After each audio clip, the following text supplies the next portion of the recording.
everybody, my name is Melissa and welcome to my channel. Today I'm going to be talking about some of the dark romance books that I really enjoyed. So they're recommendations, favorites, whatever you want to call it. But I do want to put a disclaimer that dark romances are definitely not for everybody. There are a lot of different things, triggers, things like that that go into these types of books. So the ones that I have compiled today mostly deal with like mental illness, things like that, and then are definitely on the darker side of the romance spectrum. And I do know a lot of these books, like I said, are not for everybody, but I did really enjoy them and I thought I would share them with you guys. I did do a poll on my Insta stories if you guys wanted me to do dark romances or a Kindle Unlimited TBR, and this one won. So yeah, let's go ahead and get started. So the first book I have to talk about is the only book I have in physical form, and that's going to be by Kohl. I would say the name, but it sounds like a bad word if I sound it out.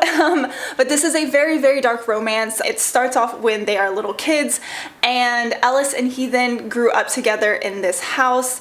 There's some bad things that are happening to Heathen and just it's very heartbreaking. This is definitely on the darker side of, you know, dark romances. There are some things that happen to him as a child, and later on you find out what happens to Ellis after he leaves. So this has kind of Wuthering Heights vibes, as well as later on it has like this Alice in Wonderland type feel. It's a very interesting book. I don't want to give too much away if you're interested in reading it, but I had a lot of fun reading it. It was very gory, very graphic, murders, abuse, all this kind of stuff. But yeah, if you like Kohl's other books, definitely check this one out. I highly suggest it. So the next book I want to talk about is going to be Corrupt by Penelope Douglas. This is the first book in the Devil's Night series. There are 3 books currently out and I really enjoyed the third one, but you definitely have to read them in order to kind of understand, because each of the book kind of peels back different layers and you learn more and more about what happens on Devil's Night.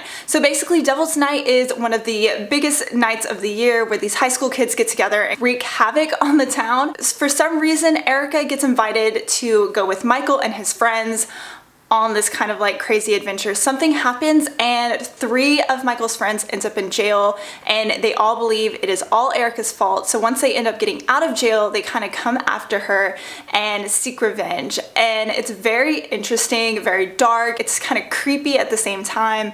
But yes, if you love Penelope Douglas and you are looking for a great dark romance, definitely check this out. I highly suggest it and I really loved it. The second book I want to talk about is called Church by Stylus. This is a psychological thriller romance type book. And so when he was in high school, he got this name because people would kind of come up to him and start, you know, confessing their sins or confessing, you know, their thoughts that they had to him, and he was known as Church, you know, like when you're at confessional, that type of thing. And Emma and Church, I believe if I remember correctly, are step siblings. That's how they know each other, and there's kind of like this crazy obsession that Emma has for Church because she desperately wants him to, you know, love her, and he wants to control her, and it's one of those type of situations. It's very interesting. I've yet to read Preach, which is the second book, but I really want to, and again, I'm 99% sure this is also on Kindle Unlimited. Born Darkly by Trisha Wolfe is definitely a dark romance. It's about a guy who is a serial killer and his relationship with his psychiatrist, not sure which one it is, but basically she's the doctor, he's the patient, this should not be happening, and they kind of like want to gain control of their situation and their talks and things like that, and whoever can gain the upper hand in the situation. It's very interesting. It left off on a huge cliffhanger. I actually have the second book on my Kindle Unlimited, like I've already downloaded it on my Kindle, and I'm highly looking forward to reading it very soon. Definitely want to pick it up. Blackhearts is a polyamorous or reverse harem book, however you want to call it. So basically it's one girl, multiple guys.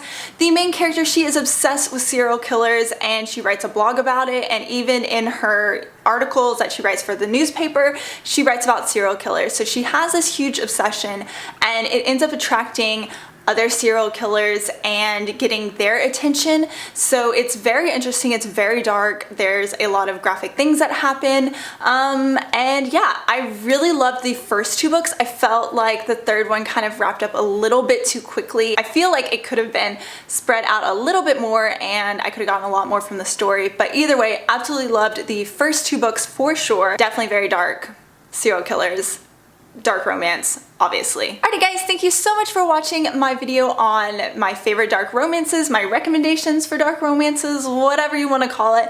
But again, like I said, I just want to warn you that these definitely have some very problematic situations, very triggering things that can happen, and definitely some of these books deal with very heavy topics. So just be aware of that if you are checking any of these books out. If you've read any of these or have any thoughts or opinions on them, I would love to hear about it and chat about it in the comments down below. And I hope you have a great day and happy reading. Bye!